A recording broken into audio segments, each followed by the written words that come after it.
Hopefully you know how to turn on your computer, and then once your computer is on, you're going to go to the student option and enter the password LWHS1721. The L is going to be capital and the rest will be lowercase. Before you go into Premiere, you're going to need to email yourself all of the footage you have so you can upload it into Premiere. First, you're going to go into your email and then download the videos on your computer.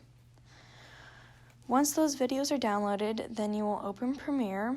Once Premiere is open, you are either going to select New Project on the left-hand side or open an existing project that will be on the center or bottom of the screen.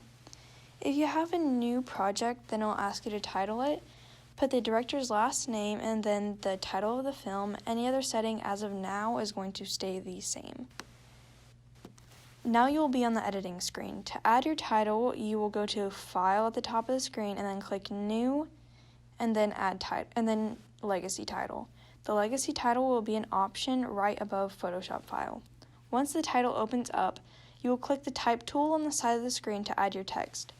Follow the details Miss Jarrett posted on Schoology for what needs to be on the title screen. Keep the screen black and the text white.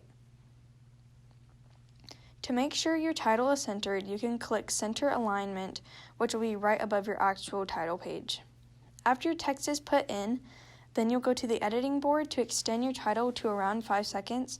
You want your title to be long enough to where people can read it, but short enough to where they're not staring at a title screen for 15 seconds. Now you are going to want all of your footage in your Premiere. To do that, you're going to go to File again at the top of the screen and then click Import. The import option will open up and then you will get your footage from Downloads. Press one of the videos you want to add, press Shift, and then highlight all of the clips to get them into Premiere. Now your footage will appear on the bottom left corner of the editing board. Find the footage you want to put in first and then drag it into the editing board. After you have all of your footage in order, you are going to want to cut your clips. And you can do that by pressing C on the keyboard, and then you'll see that your cursor will turn into a blade. Go to whatever sequence that needs to be cut and then click the screen. Now you're going to have two separate videos, one that the two that you cut, and one you will no longer want, which can be deleted by clicking the clip and then press deleting on the keyboard. If for any reason your video looks small on Premiere, you can go to Effects at the top and then Controls on the left side, and then there will be an option to make your video bigger by messing around with the numbers. You can also change the volume and effect controls.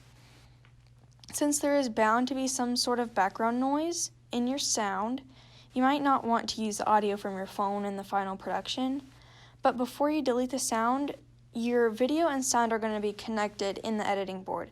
So one thing that if you delete your video, the sound goes with it and vice versa.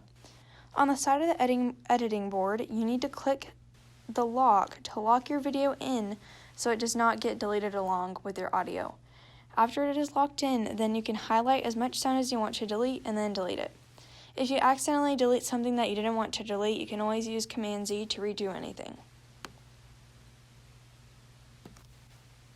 To add any effects in your video, go to the Effect tab and then you can search for video transitions. Mainly in your films, you will probably be using any transition in the Dissolve section. For example, a cross dissolve will indicate a change in space or time. You're going to drag the transition that will be on the right side of the page and then put it into your editing board and place it in between whatever clips you want, and it will pop right up in between your clips. Say that you want to see your entire film in the editing board, you can use a toolbar at the bottom of the screen to zoom in on your video or expand outwards. I would suggest using a dip to black transition at the beginning and end of your film so it feels more natural to whoever is watching. Now that you have edited your clips and put in your transitions, then you want to put in your ending credits. Go to the Effects tab, and on the far right will be a list of title slides you can drag into your sequence. Put this title slide at the end of your sequence and then find the typing tool, and you can type in the credits. You're going to put the credits at the top, and then you want to list director, editor, and cinematographer on the left side, and then on the right side, you're going to want to list the corresponding names of your group members. You're going to want to make sure that the group members' names are spelled correctly. Now your film is complete, if Ms. Jarrett has no suggestions. To export the film, go to the top of the screen, click Sequence, Render In and Out, and you'll wait until it downloads completely. After it's loaded, you'll go to File, Export, Media, and then for output, you will want to put the director's name and the title of the sequence. For location, put either desktop or your individual drive. You'll most likely be using your individual drive, so you have all of your films in one location.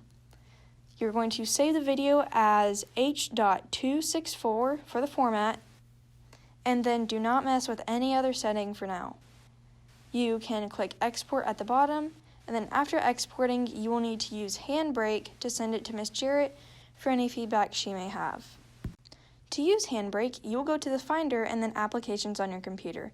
Handbrake will be on the list of applications, and then you double-click it, and then it will open. It'll open up, and then the top corner, you will press Open Source. Use whatever source your film is on, most likely your individual drive, and then open it up by clicking on it twice. Then a settings screen will come up. The only thing you need to do is change the format. Make sure the format is at MP4 and that the optimized button is clicked. Also, the line A/V start button will automatically be clicked, but you might want to make sure that it is. Once your settings are good to go, then you'll click Start at the top of the screen to optimize your video. After it's loaded,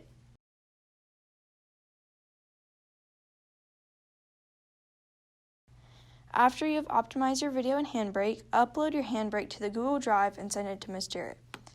You should go to your Google Drive and then your film journal, which you should already have made, as a folder so you can put all of your films in the film journal. At the top left corner of your Google Drive, click New, File, Upload, and then you should be able to click on the video you want to upload so it can go straight into your journal. If you're online, press Control and then click the video to share it with Ms. Jarrett to review.